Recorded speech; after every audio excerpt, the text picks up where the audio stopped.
Macmillan Audio presents The Race to Save the Romanovs, The Truth Behind the Secret Plans to Rescue the Russian Imperial Family, by Helen Rappaport. Read for you by Damian Lynch.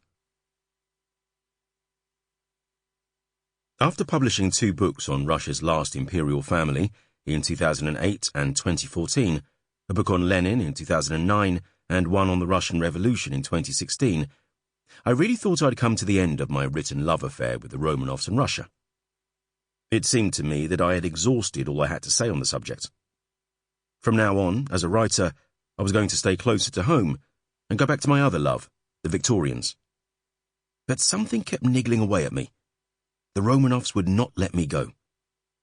Romanovs, Russia, revolution. Those 3 seductive words have drawn so many of us into the tragic story of Russia's last imperial family over the century since their deaths. They suggest a grandeur that in many ways runs entirely counter to the real family, albeit a royal one, at the heart of it. What is it about Tsar Nicholas II, his wife Alexandra, and their 5 children, Olga, Tatiana, Maria, Anastasia, and Alexei, that endlessly fascinates? Despite representing the apotheosis of 300 years of Romanov dynastic rule in Russia, as the possessors of fabulous wealth, vast lands, and numerous grand palaces, it is not the epic scale of the imperial family's story that attracts, but rather the intensely moving and human one of a quiet, loving, and deeply unostentatious family who like nothing better than being in each other's company, but whose lives ended in hideous murder. While it is their parents' story that will set the scene in the opening chapters of this book, and we shall see how they were in many respects the masters of their own violent destiny, it is the children who inspire a continuing sense of regret and of longing for a different outcome. As rulers of the most powerful empire in the world, Nicholas and Alexandra had been desperate for a son and heir. The birth of 4 daughters, Olga, Tatiana, Maria, and Anastasia, in quick succession between 1895 and 1901, had brought considerable public anguish, but also much private joy. The arrival, finally, in 1904, of a son and heir to the Romanov throne, Alexei, turned the family's life upside down.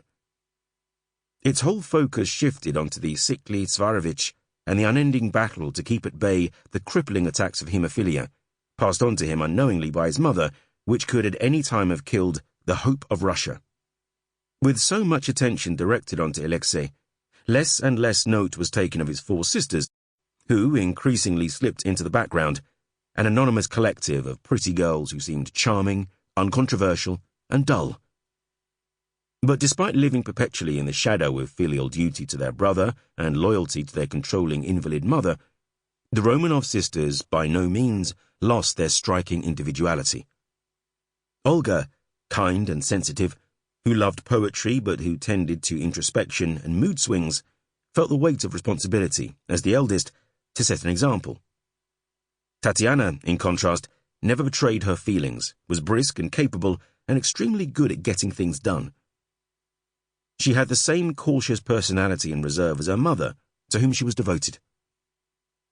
Maria was sweet, gentle and loving, a natural caregiver who loved children.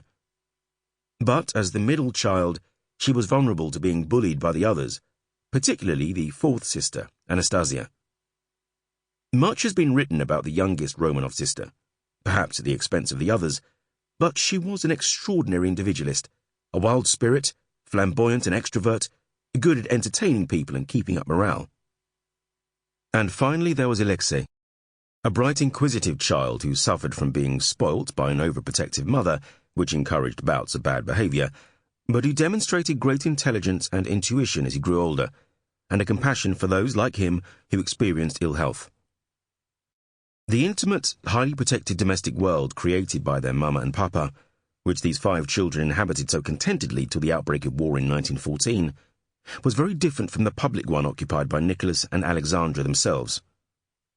By 1917, the autocratic Tsar and Tsaritsa, once so beloved as the little father and little mother of the nation, were widely reviled in a rapidly changing revolutionary Russia. Sample complete.